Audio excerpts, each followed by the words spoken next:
ये सड़क के बीचों बीच बिना पीछे देखे अचानक रोक देते हैं। पीछे आ रही बाइक या स्कूटी वाले ब्रेक मारे, गिरे या मरे, इससे इन्हें कोई मतलब नहीं होता। ना जाने कितने सारे एक्सीडेंट्स के केसेस और वीडियोस ऑनलाइन आपने देखे होंगे, जहां 10 रुपए की सवारी के चक्कर में सामने वाले की जान जोखिम में डालते हुए ये ई रिक्शा वाले अचानक कट मार देते हैं। जब एक ई रिक्शा वाले ने एक पुलिया के एक बिजी रोड पे यू टर्न मार दिया और मोटरसाइकिल पे आ रहे एक 21 साल के लड़के की ई रिक्शा से टकराने की वजह से मौत हो गई।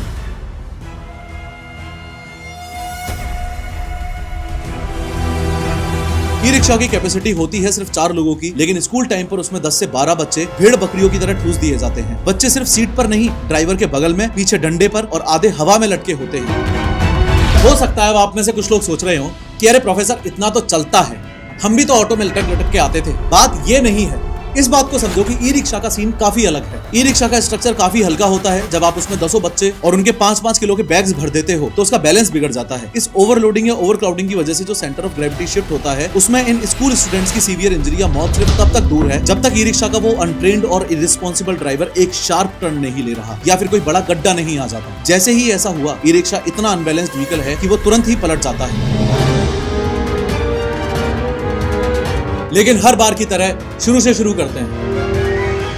इंडिया में ई रिक्शा की कहानी लगभग 30 साल पहले 1995 में शुरू हुई, जब डॉक्टर अनिल राजवंशी लखनऊ गए हुए थे। इंडिया का one of the highest civilian award Padma Shri मिल चुका है डॉक्टर अनिल राजवंशी को साल 2022 में, और ये 1981 से ही Nimkar agricultural research institute Maharashtra के डायरेक्टर भी हैं। इन्होंने अपने शहर लखनऊ में देखा कि कैसे दुबले पतले साइकिल रिक्शा वाले पसीने में लथपथ होकर सवारियां खींच रहे हैं। 21st सेंचुरी आने वाली है और आज भी इंसान को जानवर की तरह खींच रहा है। ये बड़ी ही इनह्यूमन प्रैक्टिस थी और टेक्नोलॉजी का यूज करके इन्होंने इसे बदलने की ठानी। लखनऊ से महाराष्ट्र वापस आते ही नारी इंस्टीट्यूट में इन्होंने तय किया कि वो इसका कुछ तो सॉल्यूशन निकालेंगे, और यहीं से साल 1995 में भारत में ई रिक्शा का पहला प्रोटोटाइप बनने की शुरुआत हुई। एग्जिस्टिंग साइकिल रिक्शा का जो मॉडल था, अपनी टीम के साथ मिलकर इन्होंने उसे मॉडिफाई करना शुरू किया, और शुरू से ही ये बात उनके दिमाग में एकदम क्लियर थी कि उन्हें 2 प्रॉब्लम से डील करना पड़ेगा। सबसे पहली प्रॉब्लम तो ये कि जो ई रिक्शा वो बनाएंगे उन्हें वो सस्ता रखना पड़ेगा, क्योंकि ये अमीर लोगों वाली चीज नहीं थी। और दूसरी प्रॉब्लम ये कि उन्हें उस ई रिक्शा के मॉडल को इंडियन सड़कों के लायक बनाना पड़ेगा। फिर अगले कुछ सालों में उन्होंने मोटर, बैटरी और चेसिस का इस्तेमाल करके एक ऐसा कॉम्बिनेशन बनाया जो 40 किलोमीटर पर आवर की स्पीड दे सके और लोड भी उठा सके। पूरे 5 सालों तक अलग अलग प्रोटोटाइप्स पे काम किया और फाइनली साल 2000 में जन्म हुआ एलेक्सा का। एलेक्सा इंडिया के पहले ई रिक्शा के रूप में ऑफिशियली दुनिया के सामने आया। एलेक्सा का मतलब था इलेक्ट्रिक रिक्शा। उन्होंने इसे इंटरनेशनल लेवल पर भी प्रेजेंट किया। अब एक तरफ डॉक्टर राजवंशी ने ये तो दिखा दिया कि इंडिया में भी सस्टेनेबल ट्रांसपोर्ट बन सकता है, और दूसरी तरफ अपने देश में प्रोडक्ट रेडी होने के बावजूद भी सिस्टम रेडी नहीं था। डॉक्टर राजवंशी ने कई कंपनीज और पॉलिटिशियंस को अप्रोच किया, पर प्रॉब्लम ये थी कि उस वक्त की लेड एसिड बैटरीज भारी थी और महंगी थी, प्लस सरकार की तरफ से कोई सब्सिडी भी नहीं थी, इसलिए कोई बड़ी कंपनी से मास प्रोड्यूस करने की हिम्मत ही नहीं जुटा पाई। एलेक्सा एक शानदार इन्वेंशन होने के बावजूद भी मास मार्केट में नहीं आ पाया। फिर काफी साल बीत गए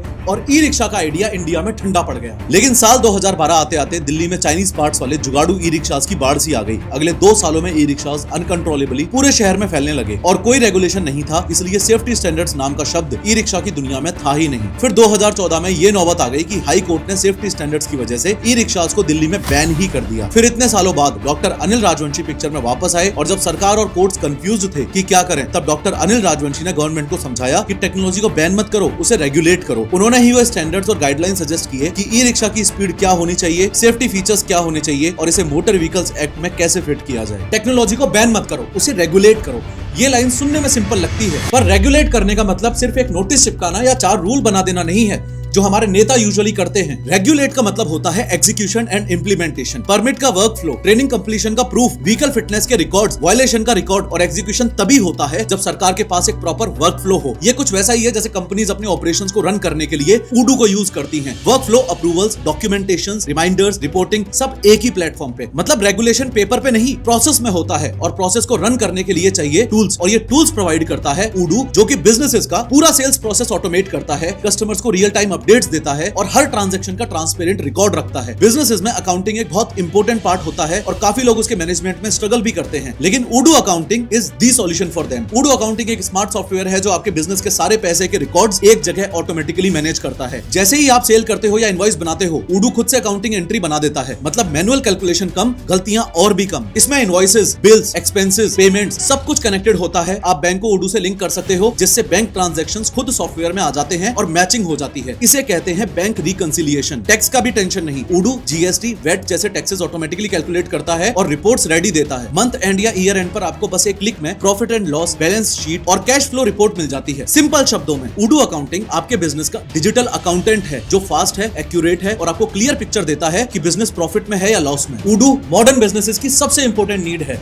डिस्क्रिप्शन और पिन कमेंट में मैंने लिंक दे रखी है, अभी की अभी चेक करो। खैर, अब कानून तो बन गया, गाइडलाइंस भी आ गई और लगा कि सब कुछ सिस्टमैटिक हो जाएगा, लेकिन कागज के लिखे रूल्स और सड़क की रियलिटी में जमीन आसमान का फर्क निकला। डॉक्टर अनिल राजवंशी ने ई रिक्शाओं का फ्यूचर जो सोचा था, कहानी उससे एकदम अलग हो गई। आज 2025 आते आते वो ही ई रिक्शा जो डॉक्टर अनिल राजवंशी के हिसाब से एक सोल्यूशन होना चाहिए था, लोगों के लिए अब सरदर्द बन के रह गया है। पर जिस इंसान में थोड़ा भी दिमाग है, वो सबसे इंपॉर्टेंट सवाल अपने आप से यही पूछेगा कि ई रिक्शा तो एक नॉन लिविंग थिंग है, आखिर उस बेजान व्हीकल की गलती कैसे हो सकती है? पक्का प्रॉब्लम कुछ और ही है। इंडिया में ई रिक्शाओं ने रोड्स की जो ऐसी तैसी कर रखी है ना, इसके पीछे हाथ सिर्फ एक नॉन लिविंग थिंग का तो नहीं हो सकता। फिर थोड़ा और डीपली मैंने फिगर आउट किया तो मुझे समझ आया कि इंडिया में हो रहे ई रिक्शा केओस के पीछे मेनली 3 रीजंस हैं। सबसे पहला फैक्टर तो वो जो इस नॉन लिविंग थिंग को यानी कि ई रिक्शा को चला रहे हैं, दैट इज ड्राइवर्स। दूसरा और इंपॉर्टेंट फैक्टर वो जिसकी वजह से ये व्हीकल सेफ्टी और प्रोटेक्शन के नाम पर धब्बा है, यानी कि इसका डिजाइन। और तीसरा इंपॉर्टेंट फैक्टर वो जिसने ई रिक्शाओं को ऐसे ही खुलेआम सड़क पर भेड़ बकरियों की तरह चलने के लिए छोड़ दिया है, यानी कि सरकार। Maximum e rickshaw drivers untrained और इररिस्पॉन्सिबल हैं। वो अनट्रेन्ड और इररिस्पॉन्सिबल ड्राइवर्स एक डेंजरसली अनसेफ डब्बों के नीचे टायर लगा के उनको इंडियन रोड्स पे दौड़ा रहे हैं, जो कि बहुत इंपॉर्टेंट फैक्टर है। और उससे भी ज्यादा इंपॉर्टेंट फैक्टर ये है कि जो लोग देश में ये डिसाइड करेंगे कि किस शहर के किस एरिया में कितने ई रिक्शा मैक्सिमम अलाउड होने चाहिए, वो कभी ई रिक्शाओं से होने वाली दिक्कतों को एक्सपीरियंस कर ही नहीं पाते। क्योंकि वो सो कॉल्ड नेता या लॉ मेकर्स जब शहर में मूवमेंट करते हैं ना, तो उसे वीआईपी मूवमेंट बोला जाता है और उस समय पूरे शहर को रोक दिया जाता है। इसलिए इन्हें तो पता भी नहीं है कि एक आम आदमी को ई रिक्शा केओस से देश में कितनी ज्यादा प्रॉब्लम हो रही है। मेन प्रॉब्लम ये है कि सिर्फ 10 दिनों की नाम की ट्रेनिंग से जिन लोगों को ई रिक्शा ड्राइवर बना दिया जा रहा है ना, इन ड्राइवर्स की आंखें सड़क पर नहीं बल्कि कस्टमर्स पर होती हैं। ये ड्राइवर्स सवारी रिफ्लेक्स नाम की एक बहुत बड़ी प्रॉब्लम से जूझ रहे हैं। इनका एक सिंपल सा लॉजिक होता है, सवारी दिखी ब्रेक मारो, सवारी दिखी ब्रेक मारो। इन्हें इस बात से कोई फर्क पड़ता ही नहीं है कि ब्रेक मारते वक्त उस ई रिक्शा की लोकेशन सड़क पे कहां है। ये सड़क के बीचों बीच बिना पीछे देखे अचानक रोक देते हैं। पीछे आ रही बाइक या स्कूटी वाले ब्रेक मारे, गिरे या मरे, इससे इन्हें कोई मतलब नहीं होता। ना जाने कितने सारे एक्सीडेंट्स के केसेस और वीडियोस ऑनलाइन आपने देखे होंगे, जहां 10 रुपए की सवारी के चक्कर में सामने वाले की जान जोखिम में डालते हुए ये ई रिक्शा वाले अचानक कट मार देते हैं। 10 दिनों की ट्रेनिंग में इंसान गाड़ी चलाना तो फिर भी सीख ले,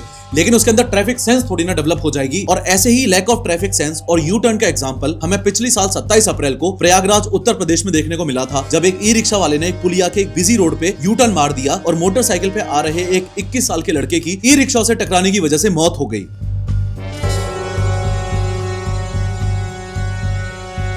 हुआ यह था कि दोपहर के 12:40 हो रहे थे और एक 21 साल का लड़का जो एक प्राइवेट कंपनी में जॉब करता था, वो अपने किसी काम से बाहर निकला था और वापस घर जा रहा था। यह घटना प्रयागराज के न्यू यमुना ब्रिज पे घटित हुई थी। ये एक बिजी रोड है और अक्सर यहाँ ट्रैफिक तेज चलता है। बाद में जब सीसीटीवी फुटेजेस मिली तो पता चला कि घटना ऐसे हुई कि एक ई रिक्शा आगे चल रहा था, अचानक बिना किसी सिग्नल के ड्राइवर ने बीच सड़क पर उसका ई रिक्शा रोक दिया और फिर थोड़ी देर बाद एकदम से यू टर्न लेने की कोशिश की। पीछे से बाइक पे आ रहे लड़के के लिए ये सब प्रेडिक्टेबल नहीं था, क्योंकि ई रिक्शा ने अचानक रास्ता काटा तो उसे संभलने का मौका ही नहीं मिला। लड़का अपना बैलेंस खो बैठा, उसकी बाइक सीधा जाके ई रिक्शा से टकराई, बाइक पलट गई, उस लड़के का सिर भी ई रिक्शा से टकराया और वो वहीं रोड पे बेहोश हो गया। जिसे सबसे पहले मदद करनी चाहिए थी, वो ई रिक्शा ड्राइवर मौके से फरार हो गया। उसने रुकने की कोशिश भी नहीं की, क्योंकि उसने जब यू टर्न लिया उससे पहले से ये बात उसे अच्छे से पता थी कि वो जो कर रहा है वो गलत है। अगर वो वहां रुका तो लोग उसमें मार लगाएंगे, इसलिए ही ई रिक्शा ड्राइवर वहां से फरार हो गया। वो तो आसपास के लोग थे जिन्होंने इंसानियत दिखाई, गाड़ी रोकी, उसे हॉस्पिटल लेके भागे, लेकिन डॉक्टर्स ने लड़के को डेड ऑन अराइवल घोषित कर दिया, क्योंकि चोटें इतनी गहरी थी कि वो बच ही नहीं पाया। फिर बाद में लड़के के पिता ने किदगंज पुलिस स्टेशन में एफआईआर दर्ज करवाई और तब जाके पुलिस ने उस ई रिक्शा ड्राइवर को ढूंढना शुरू किया। साफ पता चल रहा है कि इस हादसे की असली वजह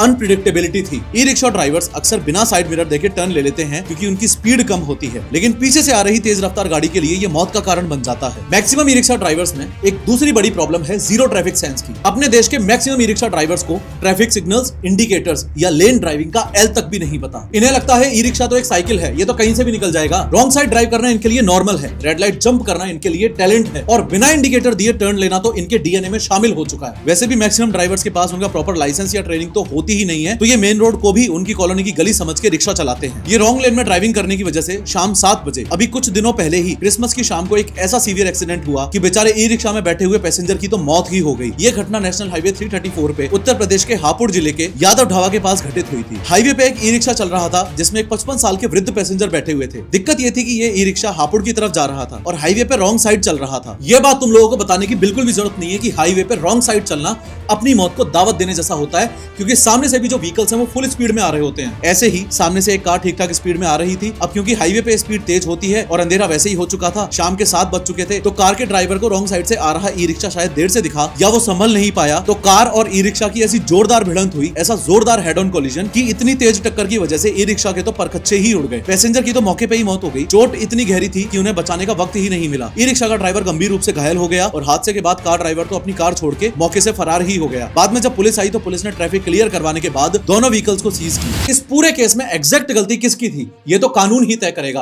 पर इस बात में कोई दौराय नहीं है कि ई रिक्शा ड्राइवर शायद 2-3 किलोमीटर बचाने के लिए रॉन्ग साइड गया होगा, पर इस चक्कर में एक बेचारे इनोसेंट पैसेंजर की मौत हो गई। ड्राइवर के साथ तीसरी मेजर प्रॉब्लम होती है ओवरलोडिंग के ओवरडोज की। कैपेसिटी 4 लोगों की होती है पर ये उसमें 8 ठूंस लेते हैं। 2 एक्स्ट्रा लोग ड्राइवर के बगल में आ जाते हैं, 2 लोग पीछे लटक रहे होते हैं। इससे पूरे ई रिक्शा का सेंटर ऑफ ग्रेविटी बिगड़ जाता है और क्योंकि ये गाड़ी हल्की होती है और टायर छोटे होते हैं तो थोड़ा सा शार्प टर्न लेते ही ये पलट जाता है। ऐसे काफी केसेस रिपोर्ट किए गए हैं जहां ओवरलोडेड ई रिक्शा पलटने से स्कूल के बच्चों और बुजुर्गों को या तो सीवियर इंजरीज हुई हैं या फिर कुछ केसेस में मौत तक हो गई है। ओवरलोडिंग की वजह से स्कूल के बच्चों की जान पे खतरा सबसे ज्यादा बना रहता है। द ट्रिब्यून की इस रिपोर्ट को देखो। दिल्ली में 150 से ज्यादा स्कूल्स की स्टडी की गई तो पता चला कि सिटी स्कूल्स के लगभग 60% बच्चों की जिंदगी कम्यूट करते वक्त रिस्क पे रहती है। इस रिपोर्ट में दिल्ली के टॉप स्कूल्स के बाहर का हाल बयान किया गया है। ई रिक्शा की कैपेसिटी होती है सिर्फ 4 लोगों की, लेकिन स्कूल टाइम पर उसमें 10 से 12 बच्चे भेड़ बकरियों की तरह ठूस दिए जाते हैं। बच्चे सिर्फ सीट पर नहीं, ड्राइवर के बगल में, पीछे डंडे पर और आधे हवा में लटके होते हैं। स्कूल बैग्स बाहर लटक रहे होते हैं। और बात सिर्फ ई रिक्शा की नहीं है, ई वैन्स, वो छोटी वाली बैटरी वैन्स का भी सेम ही हाल है। उनके दरवाजे तक बंद नहीं होते क्योंकि भीड़ इतनी ज्यादा भर जाती है अंदर तक। मोर इंपोर्टेंटली इसका सबसे बड़ा फैक्टर माना जाता है कॉस्ट फैक्टर। स्कूल बस की फीस 3000 से 5000 रुपए पर मंथ होती है। प्राइवेट कैब की फीस 2500 से 4000 रुपए पर मंथ होती है, पर ई रिक्शा वाला सिर्फ 800 से 1500 रुपए में ही पूरा महीना निकाल देता है। महीने भर में पेरेंट्स अपने बच्चों को हजारों रुपए का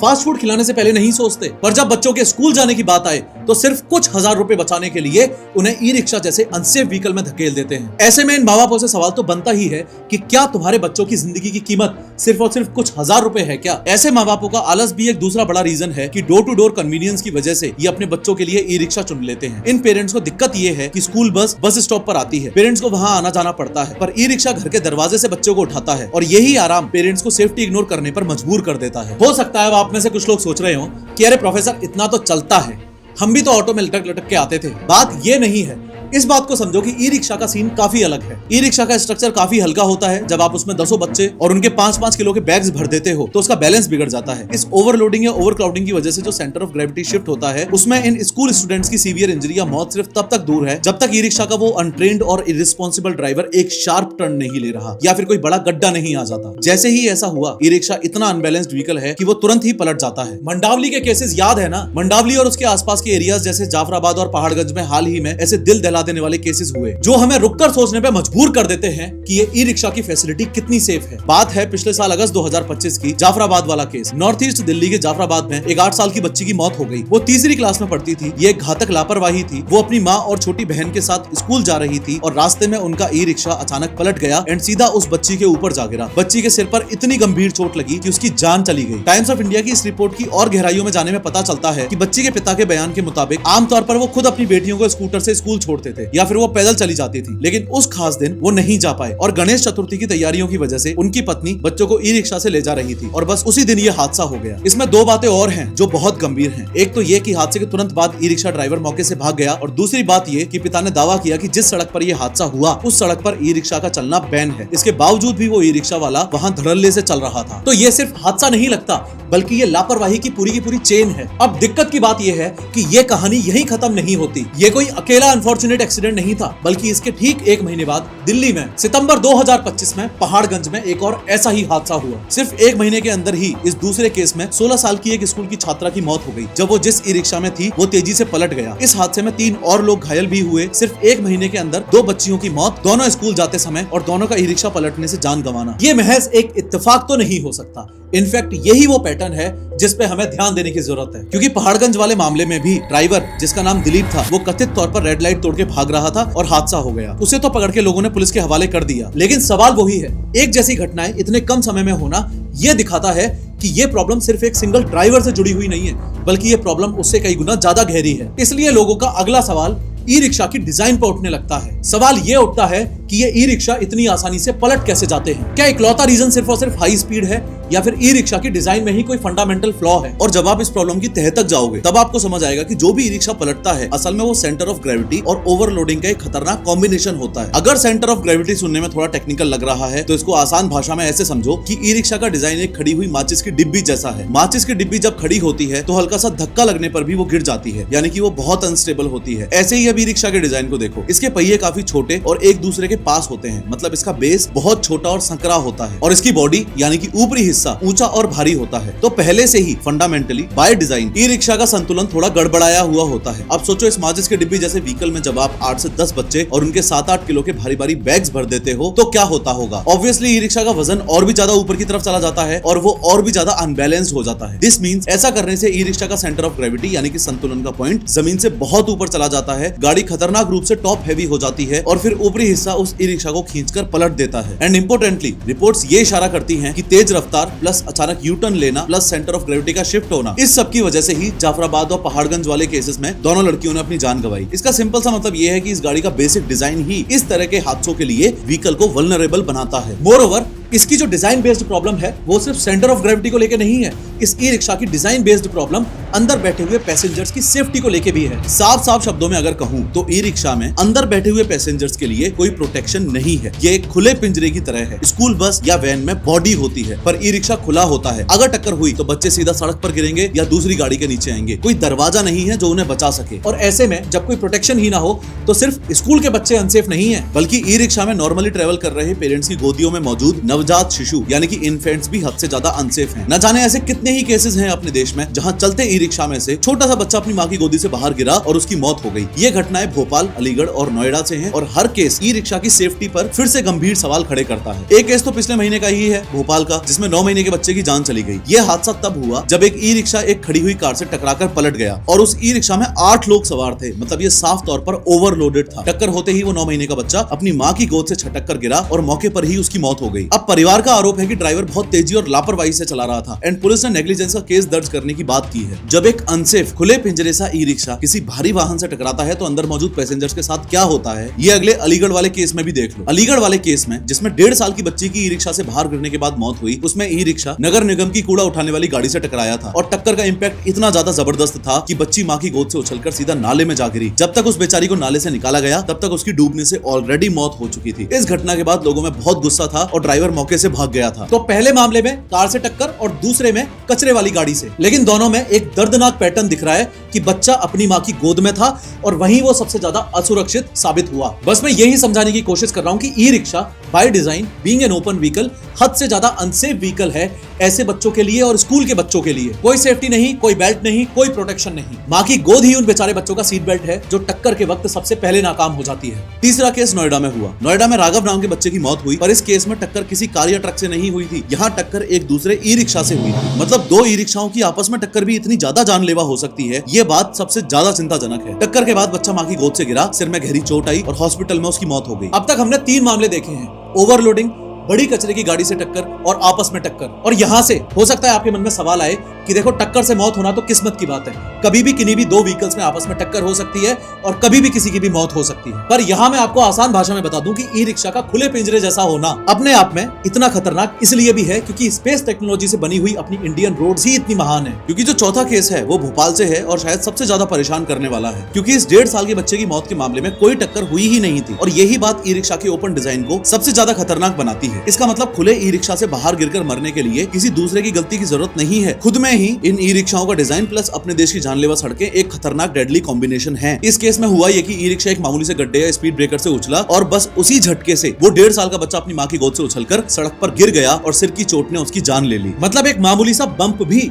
मौत की वजह बन सकता है। तो इन चारों मामलों को अगर एक साथ रख के देखें तो तस्वीर बहुत साफ है। ओवरलोडिंग, ड्राइवर की लापरवाही, दूसरी गाड़ियों से टक्कर और कमजोर ढांचा, और यहाँ तक कि अगर सड़क पे सिर्फ एक गड्ढा तक भी आ जाए तो ये सब ई रिक्शा में बैठे हुए बच्चों के लिए एक्सट्रीमली अनसेफ है और जान तक जा रही है। ये कोई हवाई बातें नहीं है, सारे के सारे रियल केसेस मैंने आपको हाथ की याद दिखाए हैं। अब छोटे छोटे स्कूल के बच्चे हो या फिर माँ की गोद में बैठे हुए नवजात शिशु, ये जो खुला डब्बा इंडियन रोड्स पे ई रिक्शा के नाम पे घूम रहा है ना, ये 100% अनसेफ है। That's it. एंड अभी तक जो दो मेन प्रॉब्लम्स यानी कि ड्राइवर्स प्रॉब्लम और डिजाइन प्रॉब्लम के बारे में हमने बात की है ना, उससे कई गुना ज्यादा बड़ी प्रॉब्लम गवर्नमेंट की तरफ से है, यानी कि वीक रेगुलेशन की प्रॉब्लम। क्योंकि सरकार से अगर तुम जाके पूछोगे ना कि ये जो इंडियन रोड्स पे इतने सारे अनरजिस्टर्ड रिक्शास घूम रहे हैं, इंडियन रोड्स की इन ई रिक्शाओं ने जो इतनी ऐसी तैसी कर रखी है, इसके लिए तुम्हारे पास समाधान क्या है, तो इनके पास घुमा फिरा के सिर्फ एक ही समाधान निकल के आता है, और वो सॉल्यूशन ये कि हॉलीडेज फेस्टिवल्स जैसे पीक टाइम पे शहर के हाईली पॉपुलेटेड एरियाज में ई रिक्शा को बैन कर दो। बस ये समाधान है इनके पास। जबकि पास्ट में हमने बार बार देखा है कि अचानक से धड़ल्ले से ऐसे ई रिक्शास को बैन कर देने से कोई ज्यादा फर्क नहीं पड़ता, क्योंकि असल में इंडिया में ई रिक्शा की प्रॉब्लम बहुत गहरी है, बहुत डीप रूटेड है। पर गवर्नमेंट डायरेक्टली बैन लगा के बस बीच बीच में जनता को यह दिखाना चाहती है कि देखो हम आपके लिए, ट्रैफिक के लिए कुछ कर रहे हैं। डीप रूटेड प्रॉब्लम्स क्या हैं, ध्यान से समझना। स्टेट गवर्नमेंट्स इन्हें संभालने में इतना फेल इसलिए हो रही है क्योंकि ये कहानी सिर्फ ट्रैफिक जैम की नहीं है, ये उससे कई ज्यादा गहरी है। इसमें सेफ्टी, पॉलिसीज और इंडस्ट्री की फंडामेंटल प्रॉब्लम्स भी शामिल हैं। As per recent resources, Delhi में रजिस्टर्ड ई रिक्शाज 1,20,000 से ज्यादा हैं और अनरजिस्टर्ड मिला के ये आंकड़ा दुगना हो जाएगा। ये बहुत बड़ी संख्या है और वीक रेगुलेशन की तरफ इशारा करती है। अगर इतने ज्यादा अनरेगुलेटेड ई रिक्शाज हैं तो इस बात को समझो कि कोई भी खरीद के कोई भी चला रहा है, भले ही उम्र हो या नहीं हुई हो। 14-14 साल के बच्चे भी आपने ई रिक्शाज रोड पर रगड़ते हुए देखे होंगे। वीक रेगुलेशन की major problem illegal charging stations की भी है, जिसकी वजह से आग लगने की घटनाएं एकदम नॉर्मल हो गई हैं। शाहदरा में ऐसी ही एक आग में 2 लोगों की जान चली गई। बात यह है कि ज्यादातर ड्राइवर्स प्रॉफिट बढ़ाने के लिए ओरिजिनल महंगी बैटरीज की जगह सस्ती लेड एसिड बैटरीज इस्तेमाल करते हैं, और ये सस्ती लेड एसिड बैटरीज ओवरचार्ज होने से फट सकती हैं, या इनमें से highly corrosive sulphuric acid leak हो सकता है। एक ड्राइवर ने बताया भी था, ओरिजिनल बैटरी 30,000 की है और कमाई दिन की 500 रुपए है, तो कैसे अफोर्ड कर पाएंगे, इसलिए वो सस्ती खतरनाक बैटरीज चुनते हैं। इसका मतलब ना ही तो क्वालिटी कंट्रोल है और ना ही सेफ चार्जिंग इंफ्रास्ट्रक्चर। अब चार्जिंग स्टेशंस में आग लगना तो एक बात हुई, पर कमजोर रेगुलेशंस का अगला एग्जांपल ये है कि दिल्ली में ई रिक्शाओं के द्वारा ट्रैफिक नियमों के उल्लंघन के मामले में सिर्फ एक साल में 47% की बढ़ोतरी हुई है। इस चौंकाने वाले नंबर का मतलब ये हुआ कि एनफोर्समेंट एजेंसीज या तो इन्हें नजरअंदाज कर रही हैं या फिर ये इतने ज्यादा हैं कि इन्हें मैनेज करना ही इम्पॉसिबल सा होता जा रहा है। और इनफैक्ट दोनों ही बातें सच हैं। ग्राउंड लेवल पर रेगुलेशन लगभग नॉन एग्जिस्टेंट ही है। एक और हैरान करने वाली बात यह है कि ये जो हजारों ई रिक्शा मैन्युफैक्चरर्स है ना, ये असल में मैन्युफैक्चरर्स है ही नहीं, ये सारे के सारे असेंबलर्स हैं। मतलब ये सब लेगो सेट की तरह चाइना से आए हुए इंपोर्टेड पुर्जे जोड़-जोड़कर बस तैयार कर देते हैं। ज्यादातर ई रिक्शास चाइना से आए सस्ते सीकेडी किट्स यानी कि कंप्लीटली नॉकडाउन किट्स या फिर लोकल मार्केट में मिले घटिया पार्ट्स को जोड़कर बनाए जाते हैं। और सबसे जरूरी हिस्से मोटर्स और कंट्रोलर्स भी लो क्वालिटी के होते हैं। 800 वॉट से 1.2 किलोवाट की मोटर पर जब 4 से ज्यादा सवारियां बैठती हैं तो व्हीकल की लाइफ 2 साल से ज्यादा नहीं चलती। ये भी समझो कि बैन करना भी सॉल्यूशन नहीं है, ये एक लेजी गवर्नेंस की निशानी है। हाल ही में जयपुर में कोशिश की गई थी, यहाँ मेरे शहर में वर्ल्ड सिटी एरिया में ई रिक्शास पर बैन लगा दिए थे, लेकिन इससे ट्रैफिक केओस कम होने की बजाय और ज्यादा बढ़ गया। उनकी जगह ऑटो रिक्शास और प्राइवेट कार्स ने ले ली। नतीजा ये हुआ कि जौहरी बाजार, जहाँ पैदल चलने तक की जगह नहीं होती, वहाँ की एक पूरी लेन गाड़ियों की पार्किंग से भर गई। ई रिक्शास हटाने के चक्कर में वॉकिंग स्पेस ही खत्म कर दिया गया। इंपोर्टेंटली ये सिर्फ जयपुर का आइसोलेटेड केस नहीं था, श्रीनगर में भी कुछ ऐसा ही देखने को मिला। वहाँ जब कुछ मेजर रोड पर ई रिक्शास को बैन किया गया तो इससे उन गरीब कम्यूटर्स को सबसे ज्यादा परेशानी हुई जो सस्ते ट्रांसपोर्ट पर निर्भर थे, और ऑटो रिक्शा वालों ने इसका जम के फायदा उठाया। जैसे ही ई रिक्शा हटे तो ऑटो रिक्शा वालों ने मनमाने दाम वसूलना शुरू कर दिया। तो असल में ये पूरी की पूरी प्रॉब्लम एक ई रिक्शा की नहीं,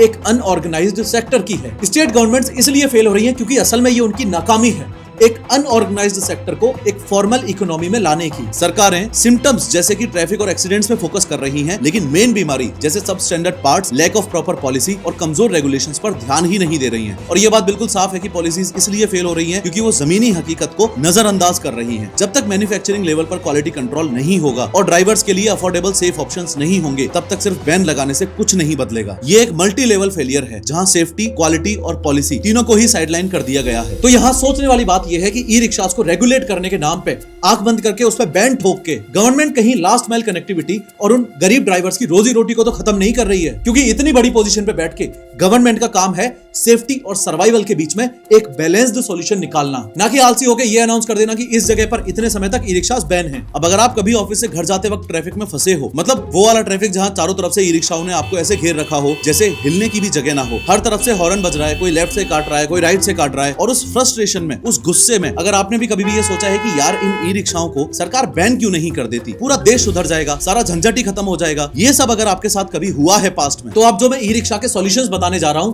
आप उन सॉल्यूशन से पूरी तरह से रिलेट कर पाओगे। सबसे पहले तो ये समझो कि मैं ऐसा क्यों मानता हूं कि इंडिया में ई रिक्शास को बैन कर देना एक लेजी गवर्नेंस की निशानी है, और कैसे ये सिर्फ एक लक्षण का इलाज है, बीमारी का नहीं। देखो, बैन कर दो वाला जो हंगामा हो रखा है, उसके शॉर्ट टर्म फायदे काफी अट्रैक्टिव लगते हैं। जैसे पहला तो ये कि ट्रैफिक में फौरन सुधार दिखेगा, जो कंजस्टेड इलाके हैं वो एकदम साफ नजर आने लगेंगे। दूसरा, अनट्रेन्ड ड्राइवर से जो हादसे होते हैं उनमें कमी आएगी। और तीसरा, पुलिस के लिए नियम लागू करना बहुत आसान हो जाएगा, झंझट ही नहीं रहेगा। लेकिन ये फायदे जितने सुनने में अच्छे लग रहे हैं, क्या असलियत में उतने ही अच्छे हैं? इस बात को समझो कि ये सारे के सारे फायदे इंडिया जैसी डेंसली पैक्ड और हाईली पॉपुलेटेड कंट्री के अंदर एक इल्यूजन की तरह है, एक भ्रम की तरह। इसे आप इल्यूजन ऑफ कंट्रोल भी कह सकते हो। मतलब आपको लगेगा कि आपने प्रॉब्लम पर काबू पा लिया है, पर असल में कुछ नहीं हुआ। आपने बस उस प्रॉब्लम को एक जगह से उठा के दूसरी जगह पर छुपा दिया है। क्योंकि असली कहानी शुरू होती है इसके लॉन्ग टर्म नुकसान से, जो कि इन छोटे मोटे फायदों से कई गुना बड़े हैं और काफी ज्यादा गंभीर भी हैं। बैन करने का सबसे पहला और सबसे बड़ा नुकसान है लाइवलीहुड डिस्ट्रक्शन, यानी कि रोजगार पर हमला। क्योंकि आप यहाँ कोई 100-200 लोगों की बात नहीं कर रहे हो, बल्कि पूरे लाखों ड्राइवर्स और उनके परिवार वालों की बात कर रहे हो। उनकी आमदनी का जरिया रातों रात खत्म हो जाएगा। इंडिया पहले से ही अनएम्प्लॉयमेंट से जूझ रहा है, और अगर सडन बैन लगा दिया तो ये एक बहुत बड़ा आर्थिक और सामाजिक संकट पैदा कर देगा।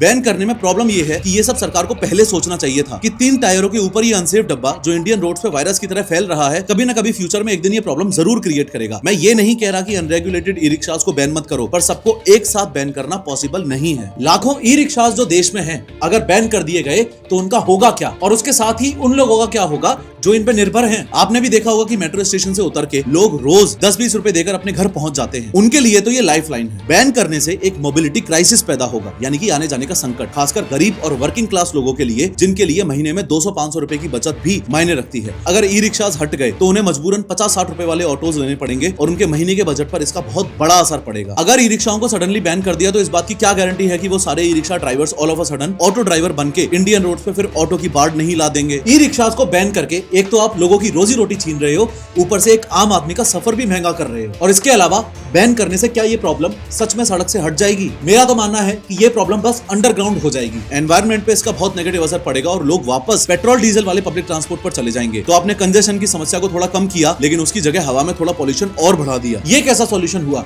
मतलब एक प्रॉब्लम का सॉल्यूशन निकालने में 4 नई प्रॉब्लम्स खड़ी कर दी। क्योंकि ये ई रिक्शास रोजाना 100 करोड़ किलोमीटर चलते हैं, वो भी बिना धुआं छोड़े। अगर इतना पॉल्यूशन बचाना होता तो हमें 200 करोड़ नए पेड़ लगाने पड़ते। मतलब ये हवा को साफ रखने में बहुत बड़ा रोल प्ले कर रहे हैं। उसके अलावा जब ये बैटरी से चलते हैं तो पेट्रोल की जरूरत नहीं पड़ती। रोज का करीब 5 करोड़ लीटर पेट्रोल बचता है। इससे इंडिया को बाहर के देशों से तेल कम मंगवाना पड़ता है, जिससे देश का इंपोर्ट बिल कम होता है। तो इस बात को समझो कि ई रिक्शा खुद प्रॉब्लम नहीं है, प्रॉब्लम उसके आसपास की सिस्टम की कमी में है। असली प्रॉब्लम रेगुलेटरी वॉइड की है, यानी कि नियम कानून के ढांचे की कमी की है, और ये एक सिस्टम डिजाइन फेलियर है। इसका मतलब गाड़ी में प्रॉब्लम नहीं है, प्रॉब्लम उस सिस्टम में है जिस सिस्टम में ये गाड़ी चल रही है। अगर आप इसको थोड़ा और बड़े पर्सपेक्टिव से देखो तो आपको भारत के शहरों में एक missing middleman in urban mobility दिखाई देगा। इसका मतलब है कि अमीर लोगों के लिए अपनी कार्स या फिर ओला उबर जैसी कैब्स हैं, और दूसरी तरफ बाकी जनता के लिए भीड़ से भरी बसेस। इन दोनों के बीच में एक बहुत बड़ी खाली जगह थी, सस्ती, आसानी से मिलने वाली और आखिरी कोने तक पहुंचाने वाली सवारी की। ई रिक्शास ने उस खाली जगह को भर दिया है। बस ये एक तरह का इनफॉर्मल इनोवेशन है, एक जुगाड़ है जो असली जरूरतों को पूरा करने के लिए अपने आप पैदा हुआ। तो ये सिर्फ एक सॉल्यूशन था जो बिना किसी नियम कायदे की वजह से एक प्रॉब्लम बन गया। ट्विटर पर बैठ के अगर कोई इंसान रैंडमली लिख दे कि पूरे देश में ई रिक्शास को बैन कर दो, इसका मतलब ये है कि पहली बात तो उस बंदे को प्रॉब्लम्स की गहरी समझ ही नहीं है, और दूसरी बात वो सिर्फ अपने पर्सपेक्टिव से सॉल्यूशन की ओर देख रहा है। जबकि असली सॉल्यूशन सिर्फ तब निकल सकता है जब आप देश के पर्सपेक्टिव से प्रॉब्लम की गहराई में जाके उस प्रॉब्लम को समझने की कोशिश करोगे। ये समझोगे कि अनलिमिटेड सप्लाई सबसे पहला रीजन है जिसकी वजह से ई रिक्शास अपने देश में इतने बेकाबू हो गए हैं। मतलब कितने भी ई रिक्शा सड़क पे आ सकते हैं, कोई रोक टोक, कोई लिमिट नहीं है। अगर गाड़ियां हर रोज बढ़ती जा रही हैं, तो शहर की सड़कें थोड़ी ना एक्सपेंड हो रही हैं। सड़कें तो उतनी की उतनी है ना। आपको खुद को ऐसा लगता होगा जैसे हर हफ्ते सड़क पर 100 नए ई रिक्शाज आ जाते हैं। नो रूट डिसिप्लिन एक और इंपॉर्टेंट प्रॉब्लम है। ये तय ही नहीं है कि ई रिक्शा कहां चलाना है और कहां नहीं, स्पेशली लेन्स के केस में। सोचो ये एक लो स्पीड गाड़ी है जिसकी स्पीड मुश्किल से 25 किलोमीटर पर आवर है, लेकिन ये 60-70 किलोमीटर पर आवर की स्पीड से चलने वाली गाड़ियों के बीच चलती है। इससे ना सिर्फ ट्रैफिक धीमा होता है बल्कि भयानक एक्सीडेंट्स का खतरा भी बना रहता है। आपने खुद कितनी बार देखा होगा फ्लाईओवर पर बस और कार के बीच में ई रिक्शा जा रहा होता है। अजीब भी लगता है और डर भी लगता है। नो इंफ्रास्ट्रक्चर की प्रॉब्लम भी असल में उतनी ही बड़ी प्रॉब्लम है जितनी की बाकी की दो प्रॉब्लम्स। मतलब इनके लिए कोई अलग से स्टैंड नहीं है, कोई पार्किंग की जगह नहीं है, कोई सेफ चार्जिंग स्टेशंस नहीं है। इसलिए ये ई रिक्शाज मेट्रो स्टेशन के मेन गेट को या बस स्टैंड के सामने की जगह को ही अपना स्टैंड बना लेते हैं, जिससे पूरा ट्रैफिक रुक जाता है। बस और मेट्रो हमारे पब्लिक ट्रांसपोर्ट की बैकबोन है, यानी कि रीढ़ की हड्डी, और ई रिक्शा इस पब्लिक ट्रांसपोर्ट सिस्टम की एक नेक्स्ट इंपोर्टेंट लेयर है जो लोगों को उनके घर से, उनकी गली से इस बैकबोन तक जोड़ता है, लास्ट माइल कनेक्टिविटी। लेकिन अगर ये लेयर ही अनरेगुलेटेड हो तो पूरा सिस्टम क्रैश हो जाता है, और अभी हमारे शहरों में वो ही हो रहा है। तो अगर बैन करना गलत है और असली प्रॉब्लम सिस्टम में है, तो इंडिया में हो रहे इस ई रिक्शा केओस का आखिर फाइनल सॉल्यूशन है क्या? सॉल्यूशन इन्हें खत्म करना नहीं, इन्हें सिस्टम में जोड़ना है। That means formalize, don't eliminate, यानी कि इस इनफॉर्मल सेक्टर को एक फॉर्मल ढांचे में लाओ, इसे खत्म मत करो। और इसके लिए पता है हमें क्या चाहिए? इसके लिए हमें वो चाहिए जो अपने देश में शायद कभी ना हो पाए। इसके लिए हमें बैन करने वाली लेजी गवर्नेंस की जगह रेगुलेट करने वाली इंटेलिजेंट गवर्नेंस चाहिए। और जिस देश के मैक्सिमम नेताओं का साइंटिफिक टेम्परामेंट और क्रिटिकल थिंकिंग में पहले से ही हाथ तंग हो, उस देश के नेताओं के लिए इंटेलिजेंट और गवर्नेंस, ये दोनों शब्द एक ही सेंटेंस में यूज करके तुम इंटेलिजेंट शब्द की कितनी बड़ी बेइज्जती कर रहे हो, ये तुम अच्छे से जानते हो। क्योंकि आगे मैं जो तुम्हें सॉल्यूशंस बताने वाला हूं, वो सॉल्यूशन सुन के तुम्हें ये तो समझ आ जाएगा कि हाँ यार, बैन करना तो सॉल्यूशन नहीं है, रेगुलेट करना सॉल्यूशन है। लेकिन साथ ही साथ तुम्हारे दिमाग में ये भी बात चलेगी कि यार अपने देश के नेताओं से ये ना हो पाई। तो देखो, पहला बड़ा सॉल्यूशन है कंट्रोल एंड कैटेगराइज, यानी कि सबसे पहले इन पे कंट्रोल एस्टेब्लिश करना पड़ेगा और इनकी एक अलग पहचान बनानी पड़ेगी। यानी कि सबसे पहले ई रिक्शास के लिए कानून में एक अलग कैटेगरी बनानी पड़ेगी, ELMV, यानी कि इलेक्ट्रिक लास्ट माइल व्हीकल। इस कैटेगरी में कुछ चीजें मैंडेटरी करनी होंगी, जैसे गाड़ियों के सेफ्टी स्टैंडर्ड्स, लाइट्स ठीक हो, ब्रेक्स ढंग से काम कर रहे हो, स्पीड गवर्नर्स लगे होने चाहिए जो 25 किलोमीटर पर आवर से ज्यादा की स्पीड ना जाने दें, और मोस्ट इंपोर्टेंट, हर सिटी के लिए एक साइंटिफिक कैपेसिटी लगानी होगी। इस साइंटिफिक कैप का मतलब है कि शहर की पॉपुलेशन, सड़कों की चौड़ाई और ट्रैफिक के बोझ का साइंटिफिक एनालिसिस करके ये डिसाइड करना होगा कि उस पर्टिकुलर सिटी में कितने ई रिक्शा की जरूरत है और कितने चल सकते हैं। मान लो दिल्ली के लिए ये नंबर 50,000 डिसाइड होता है, तो सिर्फ 50,000 परमिट्स ही जारी किए जाएंगे। ऐसा नहीं है कि कोई भी कभी भी एक नया ई रिक्शा रैंडमली सड़क पे ले आया, जैसा कि आज के दिन होता है। चाइना से माल उठाया, असेंबल करवाया और अंडर एज बच्चों को नौकरी देने के नाम पे ई रिक्शा चिपका दिया। आई कैन बेट कि सिर्फ इस सप्लाई को कंट्रोल करने से 50% से ज्यादा केओस अपने आप ही हल हो जाएगा। क्योंकि आज के दिन दुगने से भी ज्यादा ई रिक्शा सड़कों पे ऐसे मनमर्जी से दौड़ाए जा रहे हैं जो रेगुलेटेड ही नहीं है। इन शॉर्ट, सिर्फ गाड़ियों की गिनती फिक्स कर देने से आधा काम हो सकता है। अब दूसरा सॉल्यूशन है जोनिंग एंड इंफ्रास्ट्रक्चर। इसका मतलब इनकी जगह फिक्स करो और उनके लिए सुविधाएं बनाओ। इसमें जीपीएस टैग का इस्तेमाल करके किसी भी एक सिटी की रोड्स को अलग अलग जोन्स में बांटा जाए जो ई रिक्शाओं का असली इलाका होता है। फॉर एग्जांपल, कॉलोनी की सड़कों से मेट्रो स्टेशन तक आने जाने के रास्ते, ये इनका जोन है। लेकिन इसके लिए इंफ्रास्ट्रक्चर भी चाहिए होगा। सिर्फ जोन बना देने से कुछ नहीं होने वाला। पॉइंट ये है कि आप सिर्फ रूल्स बनाकर छोड़ नहीं सकते, आपको इंफ्रास्ट्रक्चर पहले बनाना होगा। फॉर एग्जांपल, मेट्रो स्टेशन से 50 मीटर दूर डेडिकेटेड ई रिक्शास बेस बनाने होंगे जहां वो सवारियों को उतार और चढ़ा सकें। इससे वो स्टेशन के गेट पर भीड़ नहीं लगाएंगे। इसके साथ ही बैटरी स्वैपिंग स्टेशंस का एक पूरा नेटवर्क बनाना होगा ताकि वो घरों में अनसेफ तरीकों से चार्जिंग ना करें। यहाँ तक आपको ये समझ आ रहा है कि गाड़ी को कंट्रोल करना एक इंपॉर्टेंट स्टेप है, उसकी जगह को फिक्स करना एक इंपॉर्टेंट स्टेप है। पर ड्राइवर का क्या? ड्राइवर को कैसे सुधारा जाए? क्योंकि जो लोग देश में ई रिक्शास की अपफ्रंट बैन की डिमांड कर रहे हैं ना, वो ये सोच रहे हैं कि जैसे ही देश में ई रिक्शा बैन होगा ना, वैसे ही ड्राइवर भी बैन हो जाएंगे, ड्राइवर भी जाके अपने घरों पे बैठ जाएंगे। लेकिन ऐसा नहीं होने वाला। ध्यान रहे, बीइंग ड्राइवर ही उनकी एकमात्र स्किल है, और अगर उन्हें ढंग से ट्रेन नहीं किया गया तो वो ई रिक्शास को बैन करने के बाद किसी और व्हीकल को पकड़ लेंगे और उसको रगड़ना शुरू कर देंगे। इसलिए तीसरा और मोस्ट इंपोर्टेंट सॉल्यूशन ये है कि हमें ड्राइवर प्रोफेशनलिज्म पे बहुत फोकस्ड होकर ध्यान देना पड़ेगा। यानी कि ड्राइवर को एक साधारण ड्राइवर से एक प्रोफेशनल, जिम्मेदार नागरिक की सोच देनी पड़ेगी। ये सुनने में बहुत अच्छा सा लग रहा होगा, पर ग्राउंड रियलिटी में अप्लाई करना उतना ही मुश्किल है, लेकिन जरूरी भी तो है। क्योंकि सिर्फ यूनिफॉर्म और बैज देने से जमीनी हकीकत थोड़े ना बदल जाएगी। सिर्फ यूनिफॉर्म से कुछ नहीं होगा, इसके पीछे पूरा एक प्रोसेस है। सबसे पहले तो 7 से 10 दिन की एडिशनल ट्रेनिंग सभी ई रिक्शा ड्राइवर्स के लिए मैंडेटरी करनी पड़ेगी। इस ट्रेनिंग में ट्रैफिक के रूल्स, ई रिक्शा में बैठे हुए पैसेंजर्स की सेफ्टी और सॉफ्ट स्किल्स, यानी कि लोगों से कैसे बात करनी है, ये सब सिखाया जाए। मजाक सा लग रहा है ना सुनने में कि ये अनपढ़ गंवार ई रिक्शा ड्राइवर जो लोगों को गालियां देते हुए चलते हैं, ये लोगों से अच्छे से बात करेंगे क्या? पर ध्यान रहे, इसके अलावा तुम्हारे पास कोई रास्ता भी नहीं है। और अगर आप रिवॉर्ड रखोगे तो e rickshaw driver at least training के दौरान ये सारी चीजें सीखेगा। ग्राउंड पे कितना इंप्लीमेंट करे कितना नहीं, ये बाद की बात है। रिवॉर्ड जैसे कि ये 7 से 10 दिन की एडिशनल ट्रेनिंग सक्सेसफुली कंप्लीट करने के बाद ही उन्हें एक स्पेशल लाइसेंस दिया जाए। अब आती है यूनिफॉर्म और QR कोड वाले बैच की बात। ध्यान रहे, डिग्निटी ब्रिंग्स डिसिप्लिन। जब आप किसी को एक पहचान देते हो, एक इज्जत देते हो, तो वो बंदा खुद भी एक जिम्मेदारी से काम करता है। ये बेसिक साइकोलॉजी है और ये बात आम जिंदगी में भी लागू होती है। अब ठीक है, आपने ई रिक्शास को लेकर रूल्स बना दिए, ट्रेनिंग दे दी, लेकिन इस पूरे इकोसिस्टम को, इस सब कुछ को लागू कौन करेगा? ई रिक्शा ड्राइवर्स के हाथों रूल्स का तोड़ना एक आम बात है। आप चाहे कितनी भी ट्रेनिंग दे दो, फिर भी ये लोग रूल्स तो तोड़ेंगे ही तोड़ेंगे। और यहीं से हम चौथे और मोस्ट इंपोर्टेंट सॉल्यूशन पे आते हैं, टेक बेस्ड रीइंफोर्समेंट, यानी कि रूल्स को लागू करवाने के लिए टेक्नोलॉजी का इस्तेमाल। आप सिर्फ ट्रैफिक पुलिस पर निर्भर नहीं रह सकते, टेक का यूज करना पड़ेगा, जैसे कि पूरे शहर में हर जगह स्मार्ट कैमरास लगाना और उसके थ्रू ट्रैफिक को मॉनिटर करना। अरे प्रोफेसर, आपका दिमाग घूम गया है क्या? पूरे शहर में CCTV कैमरास, क्या बात कर रहे हो? इतना पैसा कहां से आएगा सरकार के पास?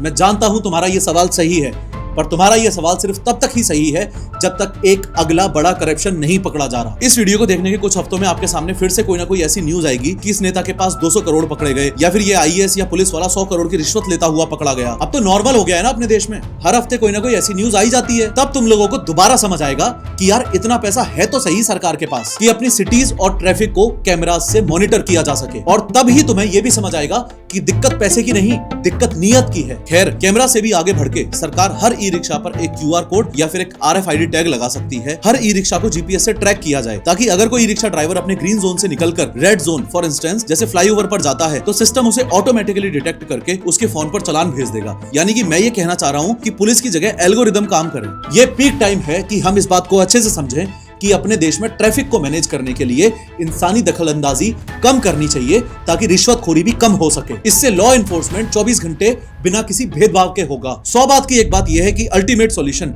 कोई एक बटन दबा के बैन कर देने जैसा आसान नहीं है। ये रूल्स, ट्रेनिंग, इंफ्रास्ट्रक्चर और टेक्नोलॉजी का एक मिला जुला, सोचा समझा प्रोसेस है। इस पूरे केओस को एक ऐसे सिस्टम में कन्वर्ट करने के बारे में है जो काम भी करे और सेफ भी हो। इंडिया अभी वेस्टर्न कंट्रीज से इंफ्रास्ट्रक्चर के मामले में ग्राउंड लेवल पे अभी काफी पीछे है। किसी साफ सुथरे देश के सारे सॉल्यूशंस अपने देश में एज इट इज लागू नहीं हो सकते। सॉल्यूशन ये नहीं होता कि दुबई में ई रिक्शा नहीं है, अमेरिका में ई रिक्शा नहीं है, तो इंडिया में भी ई रिक्शा बैन कर दो। इंडिया के सॉल्यूशन इंडिया के हिसाब से निकालने पड़ेंगे। इंडिया के सॉल्यूशंस यहाँ के गरीब और बेरोजगार लोगों के हिसाब से निकालने पड़ेंगे। व्हाट आई मीन इज, सवाल ये नहीं है कि बैन करें या ना करें, ये सवाल ही अपने आप में गलत है। असली सवाल ये है कि हम इस ग्रासरूट इनोवेशन को, इस जमीनी जुगाड़ को अपने फॉर्मल ट्रांसपोर्ट सिस्टम में समझदारी से कैसे इंटीग्रेट कर सकते हैं। बस ये फिगर आउट करना है हमें। फिर से याद दिला दूं, अपने बिजनेस में उडू का अकाउंटिंग सॉफ्टवेयर अभी इनकॉर्पोरेट करो। लिंक पर क्लिक करके, it's in the description below. खैर, इस वीडियो पे क्लिक करके समझो कि हॉस्पिटल नेग्लिजेंस की वजह से इंडिया में आम आदमी की जान कैसे जा रही है।